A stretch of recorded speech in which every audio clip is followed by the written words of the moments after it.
welcome to the new video. Today I am doing a vlog kind of video. I had some random thoughts about languages and I felt a little bit overwhelmed by foreign languages and I wanted to share this with you, but I didn't want to make a whole video out of this, so a vlog it is. I just came back from a morning walk with Loki. It's Saturday today. And this is something I like to do with him on the weekend, just to go around neighborhood, walk with him, and it's so nice that he is tired already in the morning. Also, we stopped by my favorite coffee shop. It's not actually a coffee shop, it's more like a breakfast place here in LA. It's called Pascal, and the best almond croissants ever. If you're ever in LA, don't hesitate and go there to get almond croissant. It's amazing. So I had my favorite breakfast there, and now that I came back, I've got a pretty huge to-do list for today. Well, first, today I wanted to record a new video for the other channel of mine about French. This is something I want to do right now because then we have cleaning coming, so it's gonna be hard to record anything. I also need to buy a new name tag for Floki because his old one is kind of broken and I cannot use it anymore. And this is why I haven't been taking him to parks and beach, because I was afraid to set him off leash without a name tag. You never know. And then we've got some laundry to do, and I've been meaning to create Craigslist postings for 3 monitors that I have in my closet for a very long time, and hopefully today is the day to do it. Then I plan a yoga or a workout. We'll see how it goes. Probably yoga for today. I usually do a 15-30 minutes workout every day, and I try to mix and match. Like if yesterday I did a workout, today is gonna be yoga, and yesterday I did a workout, I did Pilates, and I don't think I did a good job. It was my 3rd Pilates workout and I'm not sure I'm really doing this right, but it was a lot of fun because I did it with a friend. At least we laughed. And then I've got some plants to water. I usually set up the reminders for myself, like automatic reminders, and I've got pay credit cards to do on my list today.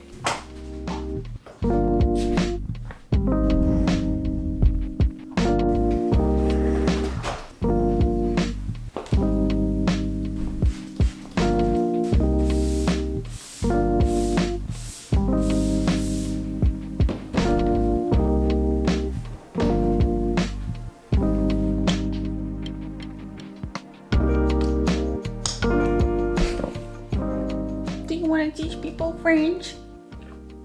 I just finished recording my French video right on time because my cleaning lady just texted me she's coming in 15 minutes. And while I'm waiting for her, I'll just do a couple of simple things. And I think it's gonna be pay credit cards. So about credit cards, I am so annoyed with building my credit score here in the US. Credit score, it is something important, and one of the ways to build it is to open multiple credit accounts and use them and pay them fully in time. I've been reluctant for a very long period of time, and I only got my first credit card maybe a year ago.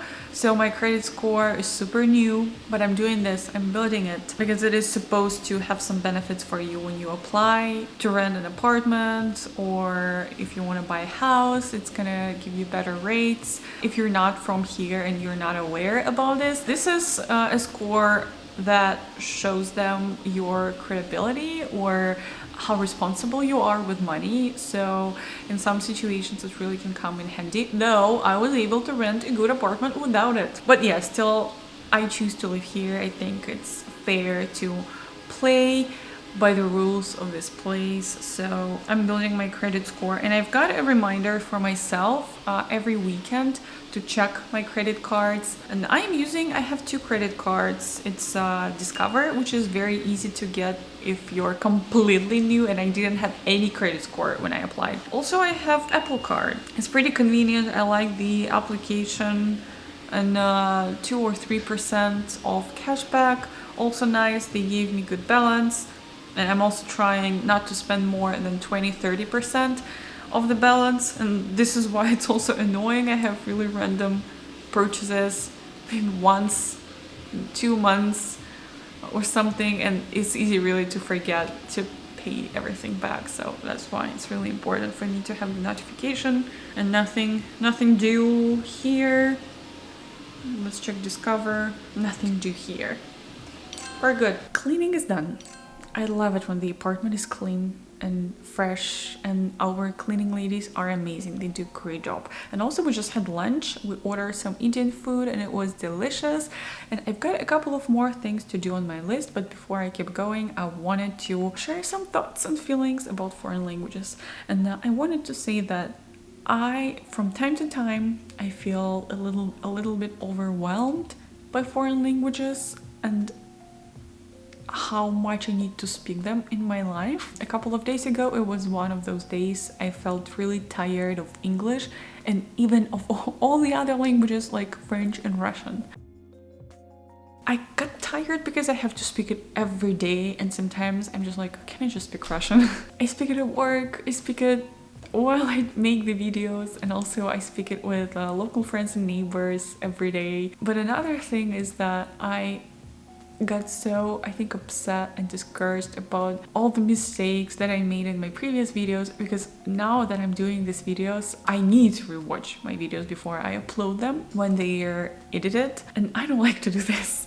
I don't like to rewatch myself and hear myself speaking English, because I can instantly notice all the small errors that I'm making, and it makes me really upset because I know what would be the right, correct form to say, but I'm not saying it. And I'm so upset with myself being so inattentive, maybe. My tongue goes faster than my brain, and sometimes my hands go faster than my brain when I write, and I have a lot of typos. This is me, and this upsets me. And what kind of made me feel slightly better is that I just wrote down all the grammar topics or pronunciation topics that I want to revisit, so I make less of these mistakes. English language problems, this note is called. I wrote 4 things. The word at least, because I'm not sure about E sound here, and I cannot differentiate any of E sounds in English. Also, O sound in focus and motivation. I know I'm saying these 2 words quite often, and I want to make sure I can pronounce them correctly. So I just want to learn pronunciation of these words and potentially learn more about O sounds in English. Then present perfect. In Russian language, there are only 3 tenses. 1 for past, 1 for present, 1 for future. Simple. In English and in French, by the way, or any Romance language, tenses systems are more elaborate, and they allow to express some meanings through different tenses. So this is why all students who are coming from a Slavic culture will always be experiencing issues with tenses, and not only Slavic, right? Because we're not the only ones with a very simple tense system. Also, passive forms of verbs. This is something I really haven't used, I think, and especially like future perfect tense, that kind of stuff. And I wanted to add something else. Oh, articles. The, a, and that kind of stuff. The same issue. There are no articles in Russian, and I like it. It's definitely fun, but in English and in French there is such a category, an article, and it also helps to convey some meaning. So I just want to be able to have this tool under my belt to be more flexible when I speak English, and also when I make these kind of videos, because obviously here I need to speak à l'improviste.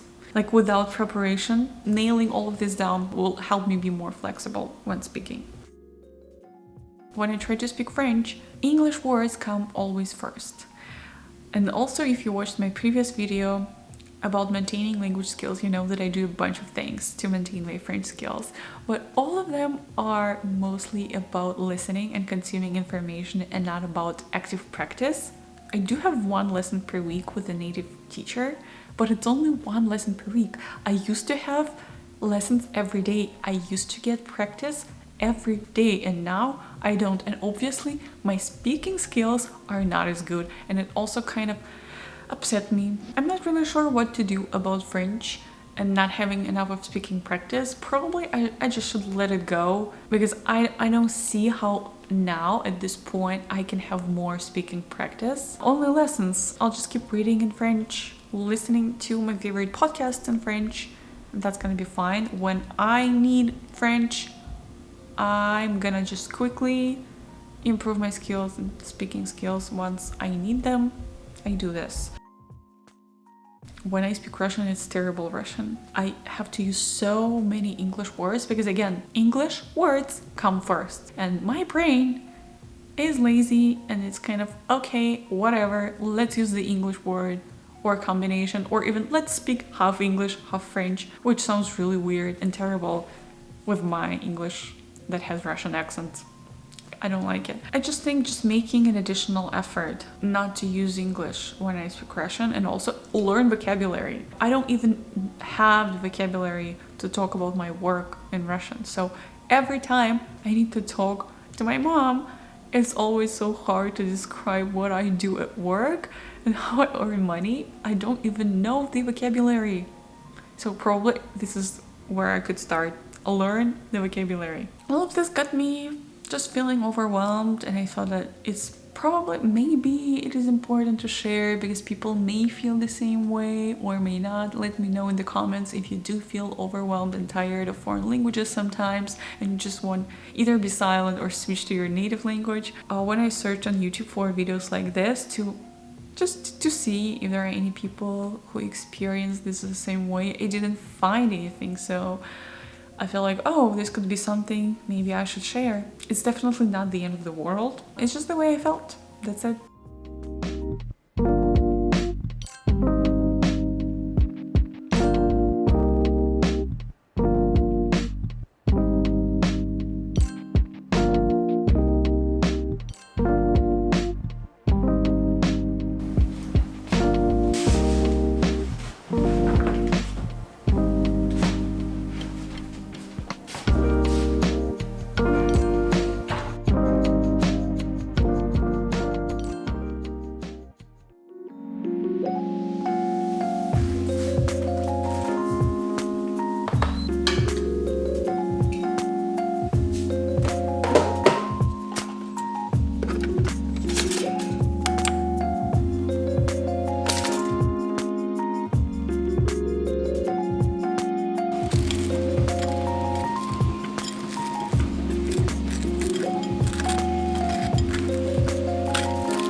Hello everyone, good morning. Sorry for my morning face. I slept in today and woke up at around 9 or 10, which is not typical of me. I've got a couple of more things to do before I head out and go to the ocean. I'm gonna go to Malibu today, to my favorite Italian restaurant, to have some pizza or pasta, and then to have a walk on the beach. And this is also something I like to do because I like to have to-do lists even for weekends, but also I like to have a small thing that is not productive. And before I go, I just wanted to quickly show you how I use Chat GPT. I use it for many things, but for learning languages and correcting my English in particular. So, yesterday I wanted to reply to the management of my building. I submitted some feedback and they addressed my concerns, and I wanted to thank them and to say that I am glad to see the changes. So I wanted to say something. The gate was fixed since I submitted my feedback. Well, I actually checked the whole message, but I just want to give you this particular sentence as an example of how you can use Chat GPT to learn English. If you're not familiar with this, if you don't know what Chat GPT is, it is a new AI tool. It's a conversational tool. So you open Chat GPT and you can ask any question that you have, and it's gonna generate an answer for you. And the nature of questions can be different. I asked ChatGPT for helping me with coding issues, with learning how to code, with English sentences. Also, I asked it to give me some ideas for my YouTube channels and all that kind of stuff, and every time it gave me good answers. I cannot guarantee it is 100% correct all the time. It's worth checking, verifying, but I think it is amazing. It is faster than Googling, and it is better quality sometimes than Googling. So my sentence, I passed it to the Chat GPT, and it immediately gave me the correct answer, and it corrected my grammar. I did the same thing multiple times. Sometimes it gives you present perfect, and then you can ask for it to explain why it decided to use present perfect, and then you can ask follow-up questions. How to use present perfect, how can I learn present perfect, and that kind of stuff. But also sometimes it just kind of changed my sentence a little bit, so the tense that I use would also be okay, past simple, and you can always ask follow-up questions like what's the difference between this sentence and my sentence that I passed, and it always tries to explain you in a very concise and short way, and this is something that I like about ChatGPT. It just gives you the gist, which is sometimes exactly what you need. And another use case for me is investigating bugs in my code, or not necessarily in my code. Well, I'm in my role, I'm doing a lot of things that I'm not familiar with, and I need to learn on the go, and sometimes this means that I need to prioritize what I want to learn, because there are a lot of things that I don't know. So while I prioritize some things, the other things are just waiting in the queue, and while I'm debugging, I can always use the tool to get quick answers, to get some, yes, maybe shallow, high abstraction understanding, but still it is something, it's better than nothing. So I think ChatGPT is amazing. It is not sponsored. It doesn't need to be sponsored because everyone talks about it. It is definitely something that can boost your daily activity, language learning included. Okay, hopefully that was useful. I hope you enjoyed the video. If you did, give it a thumbs up and consider subscribing to my channel for more language and tech content like this. And if you're interested in learning French, then check out my other YouTube channel. The link will be in the description. And I'll see you in my next one. Bye bye.